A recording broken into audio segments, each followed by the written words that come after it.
Please subscribe my YouTube channel and press the bell icon also.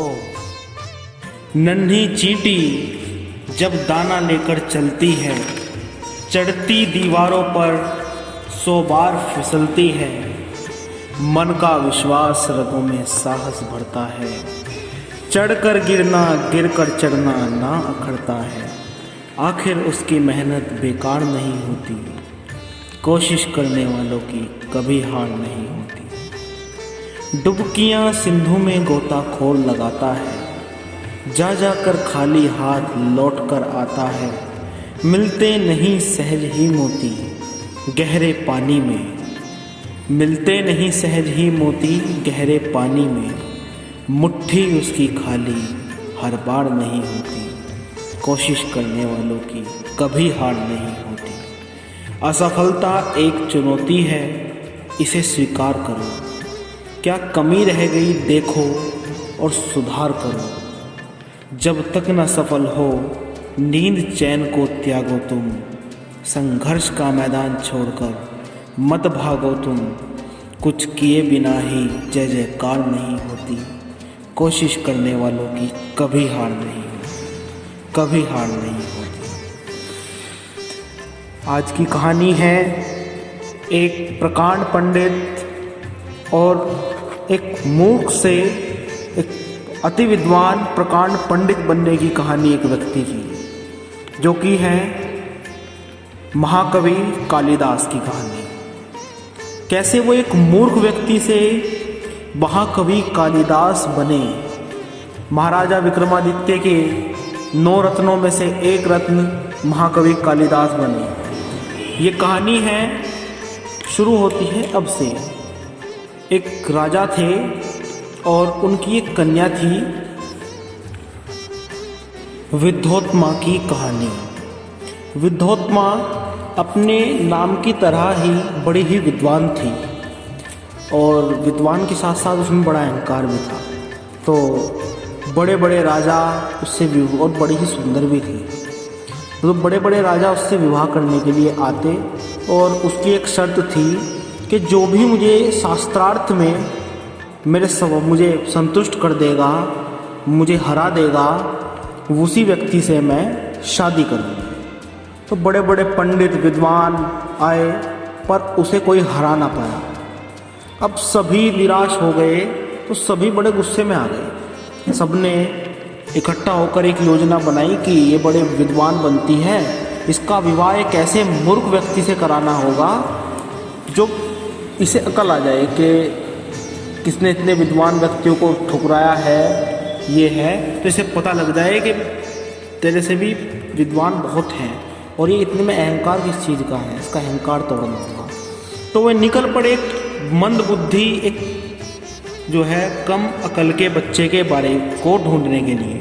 अब बहुत समय हो गया पर वे नहीं, कोई उन्हें विद्वान व्यक्ति कोई नहीं मिला। विद्वान तो मिला ही नहीं, मंद बुद्धि भी नहीं मिला। अब मंद बुद्धि निकल ढूंढने चले थे पर महीनों बीत गए। अब अचानक पंडितों की टोली जब जा रही है तो उनकी नज़र पड़ती है एक पेड़ की शाखा पर एक व्यक्ति बैठा है। वो टहनी को काट रहा है और मतलब कि टहनी जहाँ से बारीक होती चली जाती है उस साइड वो व्यक्ति बैठा है और दूसरी साइड से टहनी काट रहा है। तो वो खुद नहीं गिरेगा ना। तो पंडित जो विद्वानों की टोली थी वो देखते ही समझ गई कि इससे मूर्ख व्यक्ति हमें कहीं नहीं मिलेगा, तो हम इसी को ही पकड़ें, इसी को ही लेके चलें, इसी से ही उसका विवाह कराएंगे। अब वे ले चले रानी के पास, उसे बढ़िया आभूषणों से सजा दिया, नए वस्त्र पहरा दिए और ले चले कि चल अब तेरा विवाह कराते हैं सुंदर कन्या से, तो बस चुपचाप रहना और कुछ बोलना मत, केवल इशारे करना, बस मुंह से कुछ मत बोलना। और महारानी के पास तो राजकुमारी के पास ले गए और तो कहा कि ये हमारे राजकुमार हैं और ये आपसे विवाह करना चाहते हैं, पर ये जरा अभी इनका मौन व्रत है, तो आप जो भी प्रश्न इनसे पूछना चाहें वो प्रश्न केवल संकेतों में, इशारों में पूछ सकती हैं। तो जो राजकुमारी थी उन्होंने इस बात से सहमत होकर के कहा कि चलो कोई बात नहीं, हम ऐसे ही प्रश्न पूछ लेंगे। अब प्रश्न जब पूछा तो उन्होंने सबसे पहले एक उंगली दिखाई कालिदास जी को। तो उंगली देख करके उस मूर्ख व्यक्ति ने सोचा कि ये मेरी उनका राजकुमारी का जो अर्थ था वो ये था कि ब्रह्मा एक है।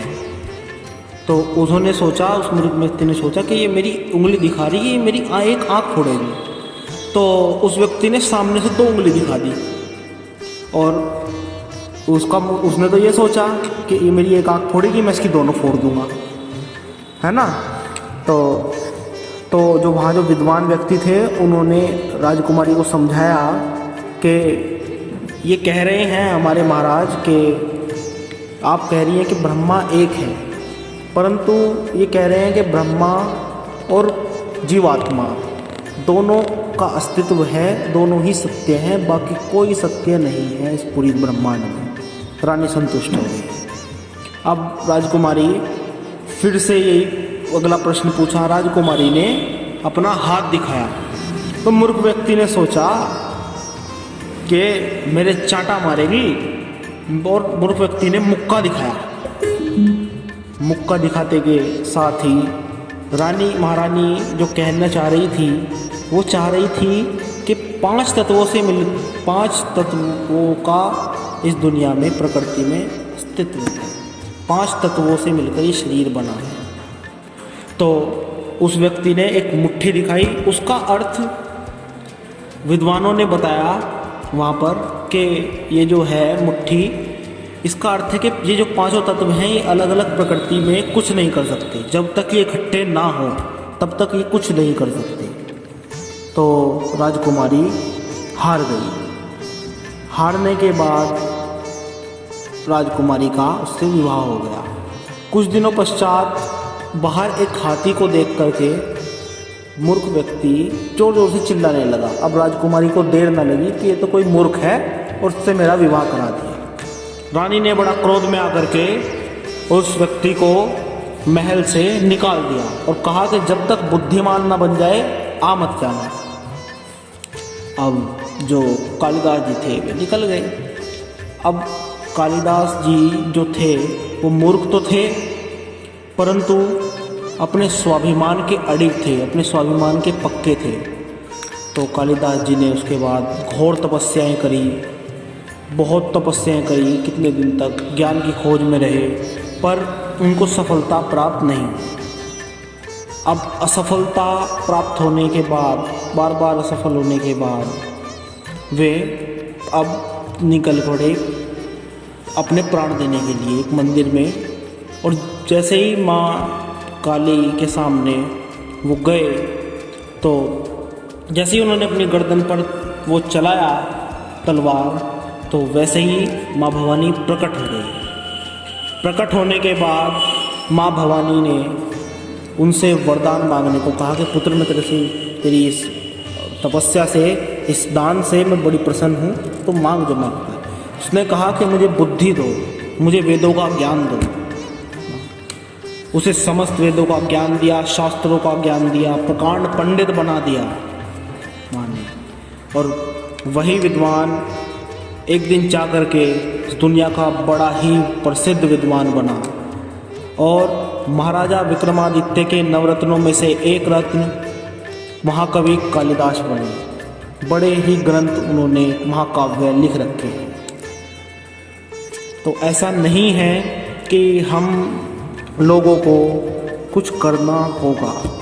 हम लोगों को सफलता पाने के लिए थोड़ा समय तो लग सकता है, परंतु असफलता नहीं मिलेगी। सफलता मांगती है निरंतरता।